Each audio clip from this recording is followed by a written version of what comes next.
Hey everybody, my name is Danny Dumas and this is the Earn Your Title podcast. Today, I am really excited to announce the Earn Your Title Challenge. Several weeks ago, 22 to be exact, I started the Earn Your Title podcast. And when I started it, if you listen to the very first episode, I had some goals. I wanted to meet interesting people. I wanted to gather some good information to help myself become a better husband, father, and leader. And I wanted to make a legacy. I wanted to leave something for my friends, my family, my grandkids.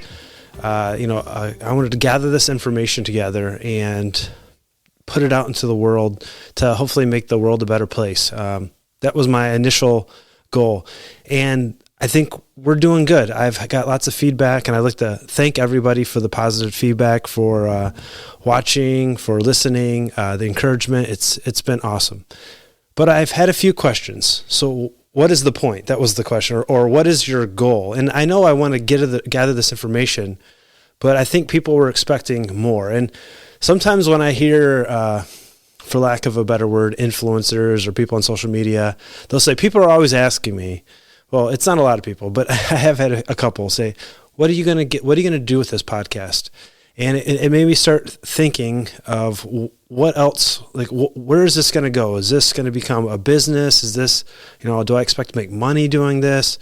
What exactly do I want to get out of this to make sure that I can continue to go forward and produce a quality show that people get a lot out of it? And what I've come up with right now is what I'm calling the Earn Your Title Challenge. And that is going to be a 28-day challenge where you are going to put the things that you have learned, the things hopefully that I've taught you or that I will teach you, into action. So why a challenge? A challenge because I believe that in my life, personally speaking, I have had the most success when I have been put inside of a framework that had, quote unquote rules of things that I needed to accomplish. That framework of a challenge of, committing to a team or committing to an event has really been where I've seen most of my major improvements in my life. For instance, I played basketball in high school. That experience was a life-transforming experience to commit, say, I'm going to play and I'm going to make the team, I'm going to try hard, then I'm going to get on the team and I'm going to commit daily to do things that make me a better basketball player. Practice, learning leadership, learning communication, put inside these stressful situations where the game's on the line and we have to execute plays that we practice and then we fail, we go back. I felt like I thrived because of that. As I got older, there's things that I wanted to do, and I signed up for an event. Many of you probably don't know, but I was actually on a TV show. It was called, get this, it's a really long name, Mount Everest Global Extremes Toyota Forerunners of Adventure. Mount Everest Global Extreme Toyota's Forerunners of Adventure. That was the name of this show. And the show was basically, we're going to get 30 people together and we are going to put them into physically hard, demanding things in Moab, Utah. And from that, we're going to take 15, cut it in half, and then they're going to go to Colorado. And from that 15, we're going to knock it down to 5 people who are going to compete in these challenges all over the world. They went to Costa Rica, they went to Iceland, all over. And whoever wins the opportunity to go climb Mount Everest. And it was a promotional for to the Toyota 4Runner. They're going to actually drive a 4Runner from Kathmandu up to Everest Base Camp. And so I was reading Outside Magazine, and I saw this, are you interested in applying? And at the time, I was like 21. I was in decent shape, and I was wanting to do things along those lines.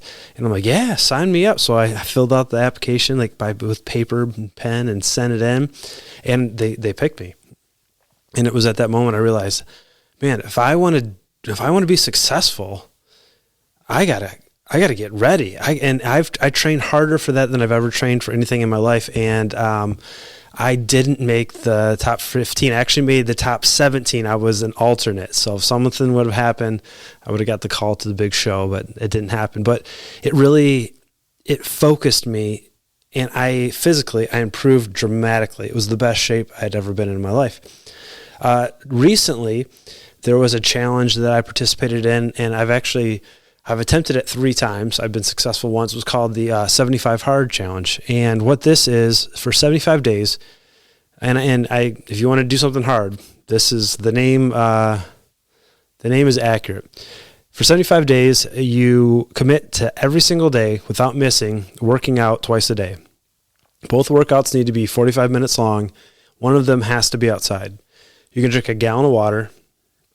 No alcohol. You're going to you're going to read a nonfiction book, at least 10 pages every day, and you're going to follow some type of diet program. So for me, it was intermittent fasting. I'd stop eating at 8 o'clock at night, and I wouldn't start until noon the next day. I did 8 and 16 intermittent fasting.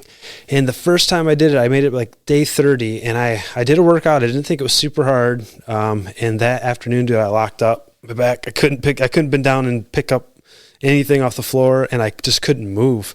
So I failed. And if you fail, and you have to take a progress picture, like a selfie every day.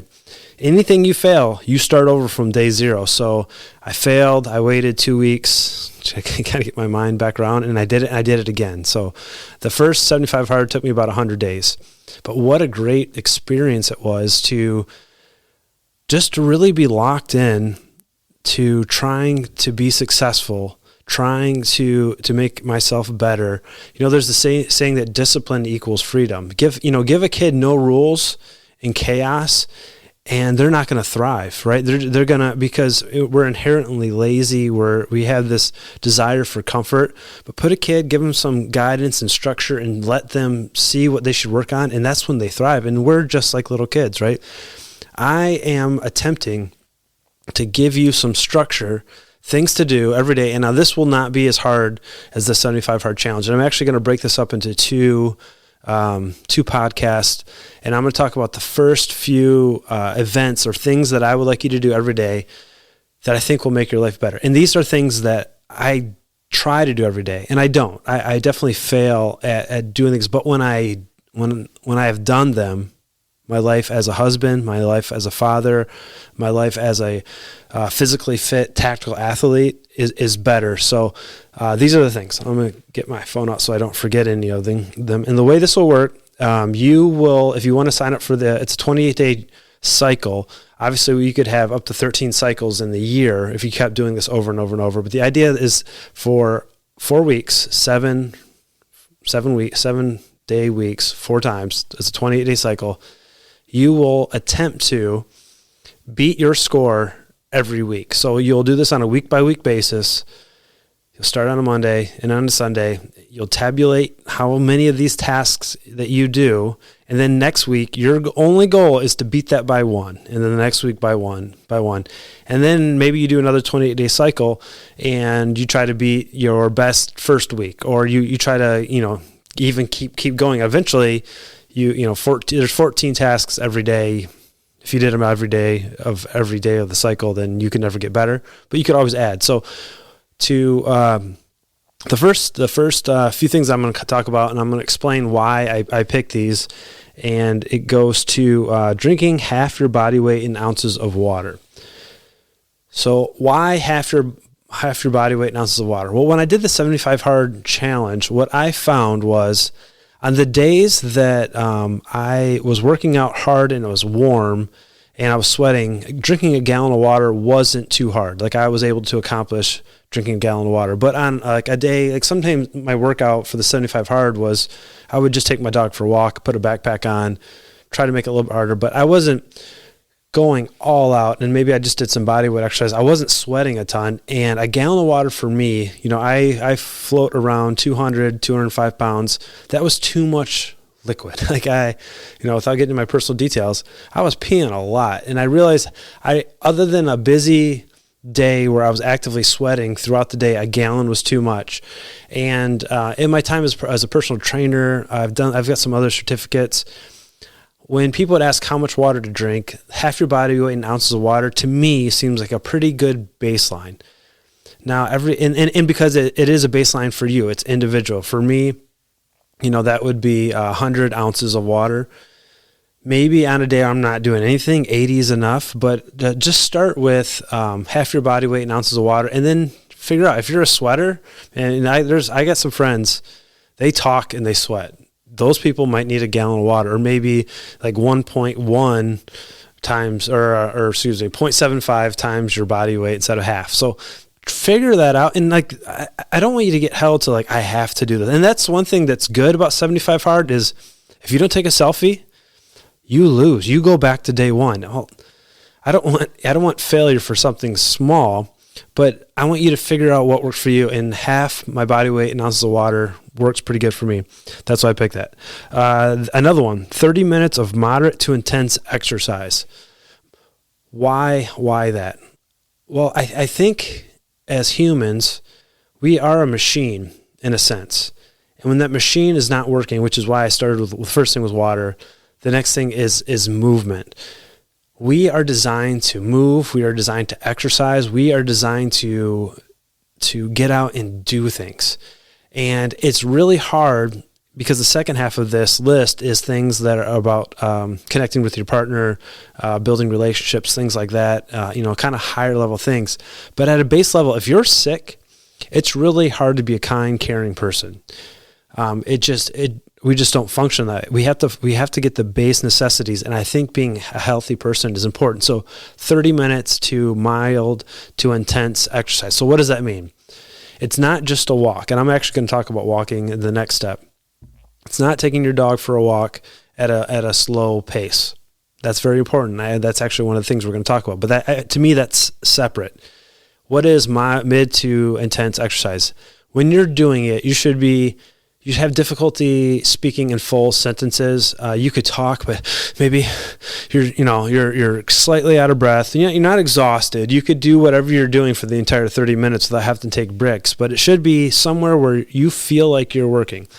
Why? Why do I feel like we should have moderate to intense exercise? Because I feel like when we change is when we do something that's uncomfortable. So I'm wanting you to do exercise that makes you slightly uncomfortable. If you do what you always have done, you can stay in the condition you currently are in. In order to get better and to improve, I think you have to put yourself into a condition that's uncomfortable. That way, if you do that long enough, that becomes comfort, and now you are a healthier person. So we have to push the uncomfortableness. We have to be out of breath. We should be a little sweaty. You should push yourself for 30 minutes every day, and you get a second point. Number 3, 8,000 steps a day or 30-minute walk. And I put outside. I'm debating on keeping that in or not because I realize I live in Michigan and it's currently 30 degrees. I took my dog for a walk today. It was nice. At 3 degrees, that's not as awesome.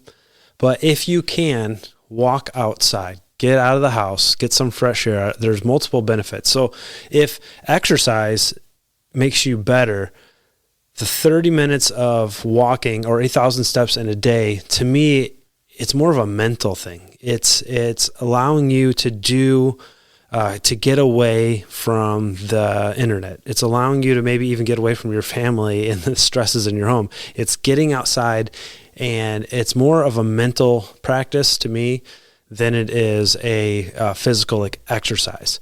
Now, if you are extremely out of shape and you haven't done anything, this could be exercise, walking for 30 minutes. And I don't want to take that away, but at some point, to me, walking is more of a mental clarity, clearing my mind. Like if I want to go think, I go for a walk. I get out of the house, I go outside, and I go for a walk, preferably in nature. I'm very blessed to live in kind of a rural dirt road area. So get out and clear your mind. I think this is important. The next one, 1 hour before you're supposed to go to bed, I'm calling it a digital sunset. Turn off your electronic devices, all of them. Turn off your TV, turn off your phone, stop staring at them. And if you can, turn as many lights off as possible.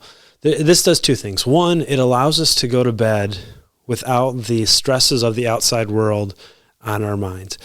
For good or for bad, social media is a thing that is involved in most of our lives. We are constantly connected. And if you're not connected to social media, you're watching the news, you're watching these things. And unfortunately, many of the things we see are negative. And if the last thing you see or think about before you go to bed is negativity, I believe that gets kind of stuck in your head, and it doesn't allow for a quality night's sleep. That's the mental side. From a physiological standpoint, you need diminishing light that helps trigger your body. There's chemicals that go on, melatonin is one of them, that say, hey, it's time to go to bed. We get that when the light gets lower and lower and lower. Again, I'm in the northern hemisphere here in Michigan, and it's dark at like 5. So everybody at 7 feels exhausted, ready to go to bed. That's the natural progression, right? When the sun goes down, we get tired. You need that. If you have a hard time sleeping, it could be because you're staring at your phone till the moment you go to bed. Don't do that. We legitimately, as the machine, right? I keep talking about the machine needs decreasing light, specifically in our eyes, in order to trigger our body to release the hormones to tell us, hey, you are sleepy. It's time to go to bed. Now, if you're working out for 30 minutes every day, you're going for a 30-minute walk or trying to get 8 to 10,000 steps a day, and you have the digital sunset, I believe most people, it's going to quote unquote, cure your ability to fall asleep. Now, there are some, insomnia is a real medical condition. I understand all that. But many times we are failing because we're not doing the things that will help our body do what it wants to do naturally. Sleep is natural, and it is really, really important, which takes me to my next point, is to get 8 hours of sleep. Now, I know many of you will scoff at the idea, I don't need 8 hours of sleep. I'm good at, give me 4 or 5, I'm good to go. And up until, a couple years ago, I would agreed with you that, most of us are good to go on 4 or 5 hours of sleep. We don't need that. I read this book, and I've talked about it before. It's called Why We Sleep. It absolutely, fundamentally changed my mind on the need for sleep. And I am coming from a position where my entire adult life, at least 10 days a month, I'm in a job that gets me up multiple times at night, and I'm only getting 2 to 3, 4 or 5 hours of sleep at night, and it's intermittent. It's all in a row. And I can, as an expert in getting up and not getting enough sleep, tell you that if you think you can function on 4 or 5 hours of sleep, you are wrong in the sense that you are functioning. But I go back to the idea of changing the oil in your car. You might be able to go 50 or 60,000 miles without changing the oil in your car. And fully functioning, you could take a trip from here to Florida and back, never change your oil. You could drive 50, 60,000 miles. Your engine is going to blow up. Most of us that are operating on 3, 4, or 5 hours of sleep just have not reached the point where our engine blows up. We're functioning, and you can actually be highly functioning, right? You could have a race car going 120 miles an hour who hasn't changed the oil, but it's affecting you. And at some point, there's a breaking point, and we break.